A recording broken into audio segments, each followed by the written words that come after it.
गीता एक गरीब लड़की है। वह बिन माँ बाप की बेटी है, इसलिए उसकी सास और उसका पति उसे ज्यादा कुछ नहीं कहता। गीता के घर में गीता की ही चलती थी। वो जो कहती थी उसकी सास और उसका पति बिना कुछ कहे मान लेता था, क्योंकि वह एक बिन माँ बाप की बेटी थी और उसने शादी से पहले बहुत दुख दर्द सहा था। गीता घर का कोई काम नहीं करती थी। उसके घर का सारा काम उसका पति और उसकी सास करती थी और कुछ काम उसकी बेटी भी करती थी। गीता तो रोज अपना पर्स लेकर बाहर घूमने चली जाती थी। गीता को कोई कहता भी नहीं था कि वह इस तरह रोज बाहर न जाए या घर का काम करे। घर का काम उसका पति और उसकी सास कर लेती थी। लेकिन एक दिन उसके पति को उसकी सास ने कहा कि बेटा, गीता को ना रोको टोको, तो उसको समझाओ कि इस तरह रोज बाहर जाना सही नहीं होगा। हाँ, वो बाहर जा सकती है, पर वो अगर कभी कभार जाए तो ठीक है, लेकिन अगर वो इस तरह रोज बाहर जाएगी तो हमारे समाज के लोग क्या कहेंगे। ये सब सुन के गीता का पति बहुत परेशान रहने लगा। उसे समझ ही नहीं आता था कि वो करे तो क्या करे। अगर वो गीता को कुछ कहता था तो गीता नाराज हो जाती। उसे समझ ही नहीं आता कि वो करे तो क्या करे। वो गीता को कुछ ज्यादा बोल भी नहीं सकता था और वो ना ही माँ की बात टाल सकता था। इसी तरह गीता रोज अपने ससुराल वालों को कुछ न कुछ कहती रहती। घर में कुछ भी करना हो गीता की ही चलती थी। वो अपने पति और अपनी सासू को बहुत बातें सुनाती थी।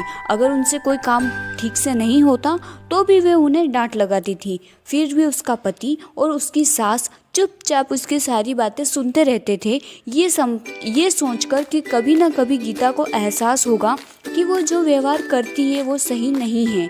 हम उसे लाड़ प्यार करते हैं, इसका मतलब ये नहीं कि वो हवा में उड़ने लगे।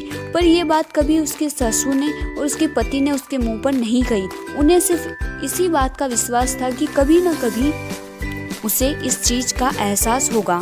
एक दिन ऐसे ही गीता अपनी सहेली रश्मि से मिलने जाती है। वो दोनों काफी दिनों के बाद मिलती है।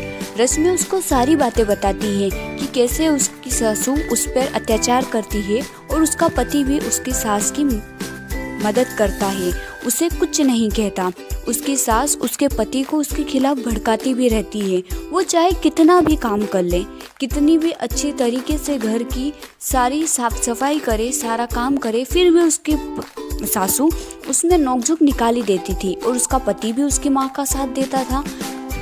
जब ये बात रश्मि ने गीता को बताई तो गीता को एहसास हुआ कि वो तो अपने पति और अपने सासू के साथ इतना बुरा व्यवहार करती है, घर का कोई काम नहीं करती, फिर भी उसकी सासू और उसका पति उसे कुछ नहीं कहता। वो उन्हें बार बार छोटी छोटी चीज़ों के लिए हजारों बातें सुनाती है, फिर भी उसके सासू ने उसे कभी नहीं डांटा।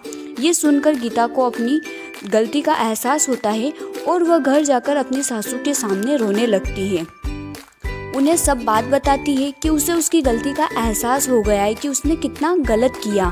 तब उसकी सास उसे कहती है कि बेटा रो मत, हमें विश्वास था कि तुम्हें एक न एक दिन अपनी गलती का एहसास होगा और तुमने गलती चाहे कैसी भी की हो, लेकिन तुम्हें अपनी गलती का एहसास हो गया, बस यही बड़ी बात है। अब हम सब साथ मिलकर हंसी खुशी रहेंगे। तुम बिल्कुल शौक मत मनाओ, क्योंकि हमें पूरा भरोसा था कि तुम एक अच्छी लड़की हो और तुम्हें एक न एक दिन अपनी गलती का एहसास जरूर होगा। इसके बाद गीता और उसका परिवार साथ मिलकर हंसी खुशी रहने लगा। वो सब मिलकर सारा काम करते और हंसी खुशी जीवन यापन करते।